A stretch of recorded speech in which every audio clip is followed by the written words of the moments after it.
So no, absolutely. So I mean now we have our Ford models. So we have Figo, EcoSport. We have the XEV Scorpio. We having the Amaze City. But we'll be adding, as I said, luxury cars will be coming in a major way pretty soon here, and so that'll be coming from Mercedes, and then also we will be adding some Maruti vehicles as well. So later on, so that will also be coming.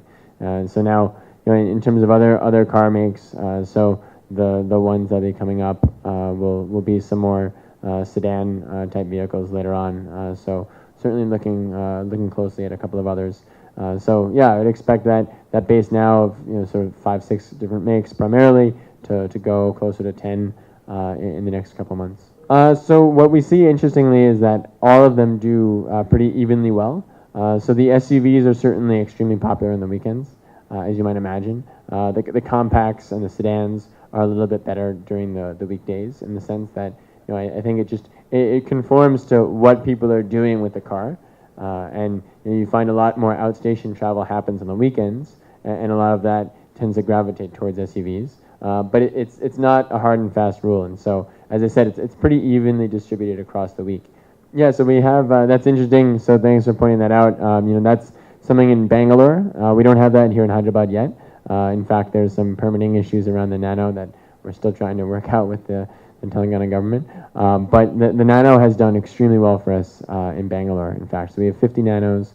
Again, it comes down to kind of what customers are doing with the cars, how they're using them. And as you might imagine, the Nano, given its sort of profile, it's a very small car, very compact car, subcompact. And it's very maneuverable, it's very light, nimble. It's kind of fun to drive in its own way.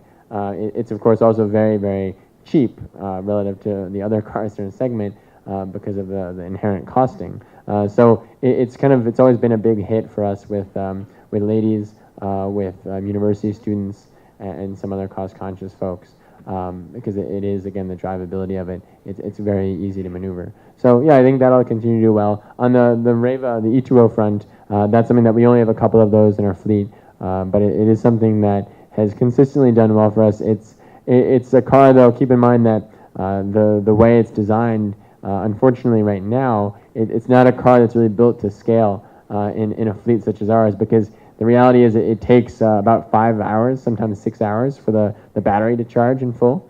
So it's one of those things where typically you can kind of only have one customer use it a day. Ideally, if you wanted to have hundreds of these cars across your fleet, you would want it to be charging in a 15-20 minute fashion, which some of the cars in the U.S. and Europe have.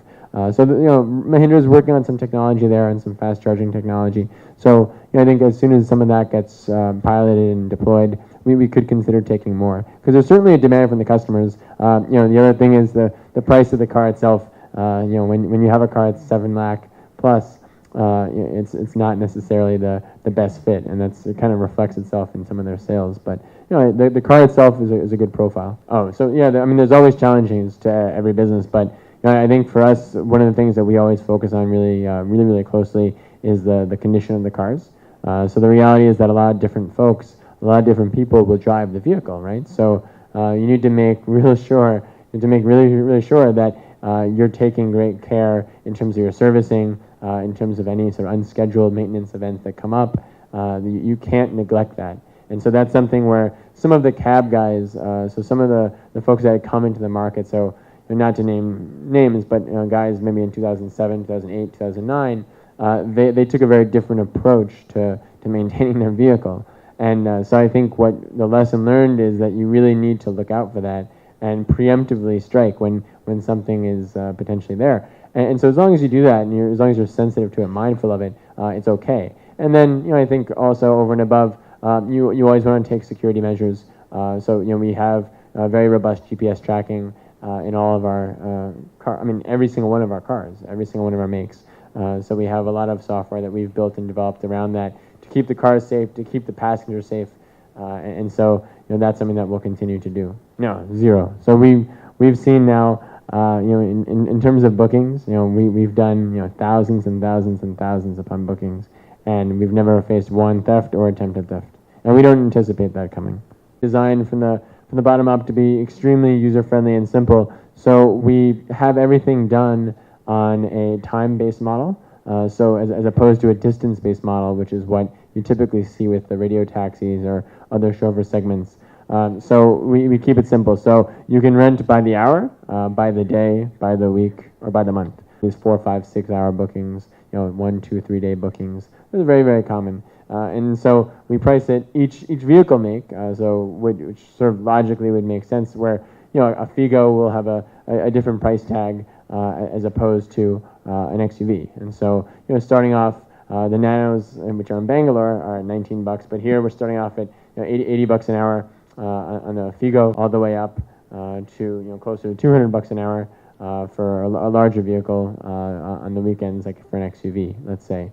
So we do price differently Monday through Thursday as opposed to Friday through Sunday. So Monday through Thursday being cheaper, so we typically price anywhere from a 20% to a 30% discount, 30% discount during the week, and that's for sort of natural reasons there.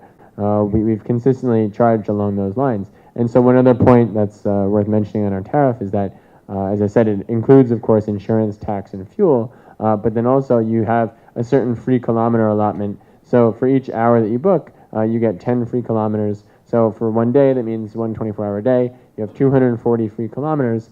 So anything over that amount that you travel, there's a small charge, an excess charge on top of that, which is, again, very, very simply put, basically designed to help cover the overall running cost of the car. And so that typically, that number will range sort of between 12 and 15 bucks a kilometer once you cross that threshold. And so we find that a minority percent of our overall bookings will have this charge attached. So we find most people will actually stay within the kilometer limit. And so that's kind of why we've sort of customized it, and we've kind of tweaked that and optimized that a fair amount as we've gone along, as we've collected more and more data about the service.